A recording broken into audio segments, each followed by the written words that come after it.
To be honest, it's not really that strange anymore to pull out your phone, open up twitter.com, and just be confused by something that you see on there. Twitter's filled with inside jokes, memes, and responses to the latest news that you might not be up to speed on.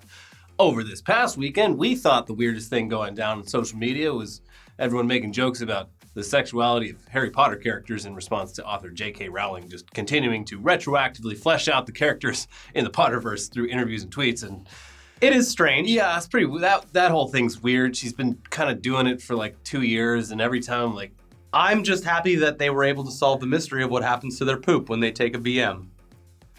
They get rid of it with magic. halitosis. Yeah, so that was happening, and people were making lots and lots of memes about that. There was one where, like, someone was deep-throating the Nimbus. We don't know what's going to happen with the Potterverse next, but that was the weirdest shit on Twitter over the weekend. But all of that changed on Sunday, when a completely out-of-context tweet that, even with context, would have been the strangest thing that we'd seen in a long time, was posted by YouTube documentarian and conspiracy theorist Shane Dawson. I mean, let's just read it to you. I didn't fuck my cat. I didn't cum on my cat. I didn't put my dick anywhere near my cat. I've never done anything weird with my cats. I promised myself I wasn't going to make apology videos after last year's thing, so I'm just trying to be as short and honest with this as possible. Okay, sounds like you might have fucked a cat. If I didn't know who this was and I read this tweet, yeah, this is a situation where you're like, the gentleman doth protest a bit too much. Sure. Now, obviously, yeah, the first thing that anyone's going to think upon reading that tweet is, well, whoever the hell this person is, they definitely had sex with their cat. Yeah, that's how it reads. It reads like a carefully crafted meta joke about something else, almost as if he was lampooning a very serious non-apology made by someone else online, but taking it to the next most ridiculous level. Which would have been a good joke. Yeah. It would have been, yeah. But no, that's not what it was. It was a real response to something that he said on not a recent podcast, a podcast a few years back that people finally were like, wait a second, did he fuck his cat? Hold on. So we thought to ourselves, okay, look, maybe there's some context to this that's going to make it all just seem stupid. And then we'll all have a nice laugh about what an amazing tweet that was to stumble upon over the weekend. I mean, Shane's done some weird, morally questionable shit in the past. There's no doubt about that. But cat fucking, I mean, there just had to be a way to explain all this. Yeah. So there is a way to explain it, but somehow the context, for us at least, made it even worse, because it definitely sounds like he's telling a true story and that it isn't just some kind of joke. And even if it was, it'd be a really weird joke to make that doesn't even land well with the guests on his show. Yeah. Now, we can't play the audio for you because it appears as though it's getting struck down and taken off of platforms all over the place. I don't know if that's him going after people reposting it or what, but even the original links, like the SoundCloud and the YouTube version of it, they've all been deleted, which is odd. If this was just a silly joke, you would think that maybe he'd acknowledge it and then stand by it, because why delete all traces of the podcast? Seems like something a cat fucker would do. Now, we're not saying it. I'm not a bestiality detective. Yeah. I didn't go to school for that. But my gut is telling me he might have fucked that cat. Anyways, the audio is actually out there if you search hard enough. So we'll just transcribe what was said, and you can find the real audio on your own, and then you can wonder if it's real or not. Then this whole thing, it definitely, before I go into this, Streisand effect. Streisand effect. Yeah. None of us would have known about this cat fucking thing if Shane Dawson hadn't brought it to everyone's attention. Well, no, if that tweet didn't exist, it wouldn't have been the, shocking, ridiculous thing that took over Twitter last night. Anyway, yeah. So on an episode of the Shane and Friends podcast from back in 2015, which featured Daniel Franzese from the movie Mean Girls, it sounds like they were talking about cuddling with their animals when all of a sudden Shane decides to interject with a story about why his animals hate him. It's also important to point out that during his story, his co-host and his guest repeatedly try to convince him that, hey, maybe telling this story isn't a good idea. Maybe you should think about what you're about to say. But Shane thinks about it and then tells the story anyway. So here's what he said, word for fucking word. We're not adding anything to this. This is verbatim. This is the exact quote. The things I've done to my poor animals, they'll never love me. I've done terrible things. I used to, well, laughs. One time I laid my cat down on her back. And now his co-host interrupts him and asks, are you sure that you want to continue with the story? And then also asks if this story could get him arrested. To which he replies, I don't think so. I didn't penetrate. When you're answering a question with that, Maybe just already, right. Yeah. You're already too far. Yeah. And he continues, I laid the cat down on her back. I move her little chicken legs, like, spread open or whatever. And I was like, if I just hump, but on her tummy, that's not weird. Whatever. It's weird. It's a little weird. He continued again. And then I humped and I humped and I humped and I kept going. And I came all over the cat. It was like my first sexual experience. So he then laughs a bit and adds that he was, quote, 19, so it's See, you're like, okay, how... I was an adult. What were you, I don't know, 9 years old? 19? Yeah. Yeah. He's a late bloomer. I guess so. He does continue to laugh while the other two people on the podcast sound pretty damn awkward about the whole thing, but then he adds, but who likes cats? And I never did anything like that I never did anything crazy like that to my dog. What did he do to his dog? Yeah, what did you do? I guess at the very least he didn't come on his dog, but it definitely sounded like he might have done some weird shit with this cat. Yeah.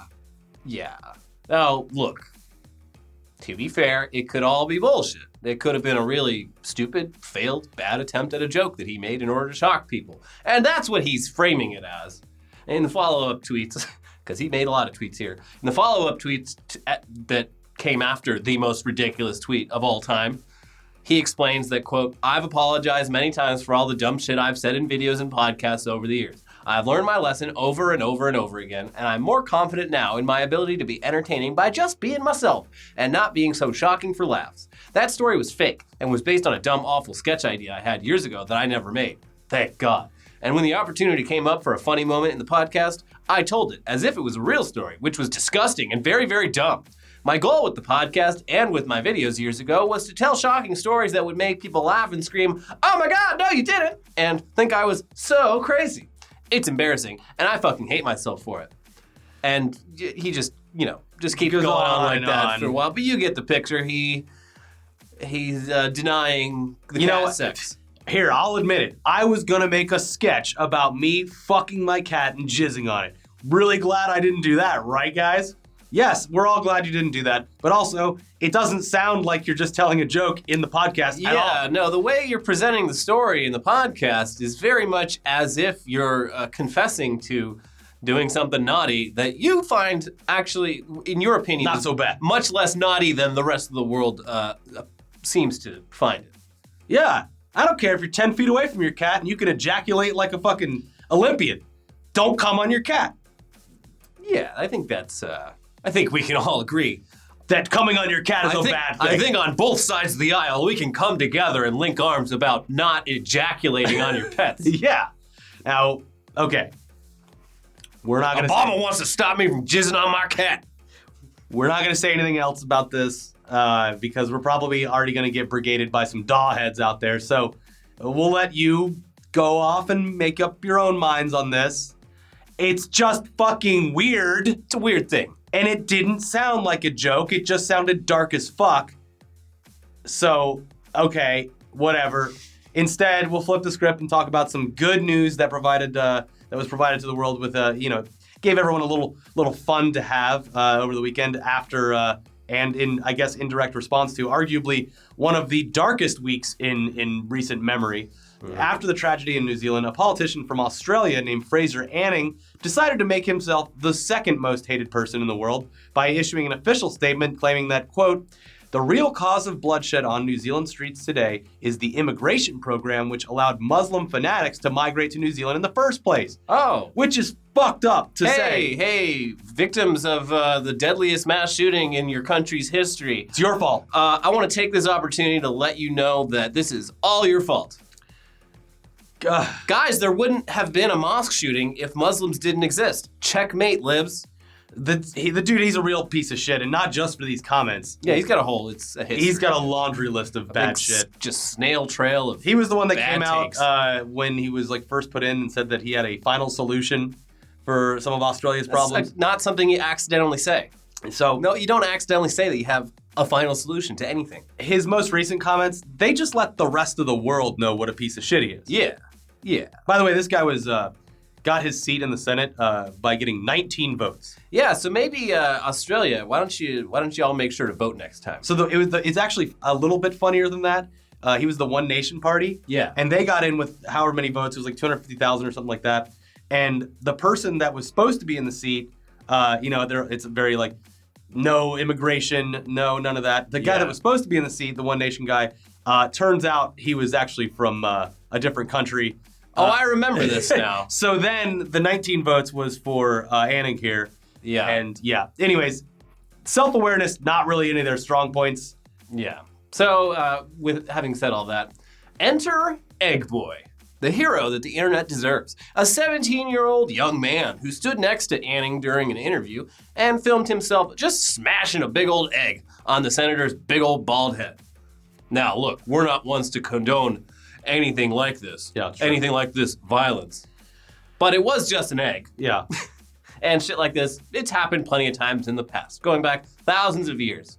You got pies, tomatoes, throwing food at politicians. Yeah. George Bush had 2 shoes thrown at him. Yeah, and you know what? The guy that threw the shoes, everyone pretty much agreed at the time. Like, yeah, I mean, He's probably a bit upset. he's earned the right to throw shoes at the president of the United States, seeing as how his entire country was absolutely ravaged by war. A war that was based on false intel to begin with. Whoopsie doopsie. Yeah. So anyway, throwing stuff at people. I mean, especially It's eggs and fruit and Yeah. shoes. Okay, that could hurt someone. you can upgrade to shoes if it's like you're throwing it at an invading force. Yeah, sure. In your country. But yeah, eggs, pies, whatever. They don't cause any real damage outside of embarrassment.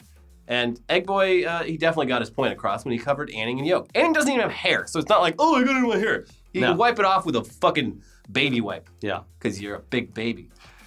And Anning's reaction to this was to slap the kid or punch him. It's hard to tell, but he definitely made contact. And yeah, okay, whatever. He's reacting to someone hitting you in the back of the head. You got no idea what's going on in the moment. Yeah. Sure.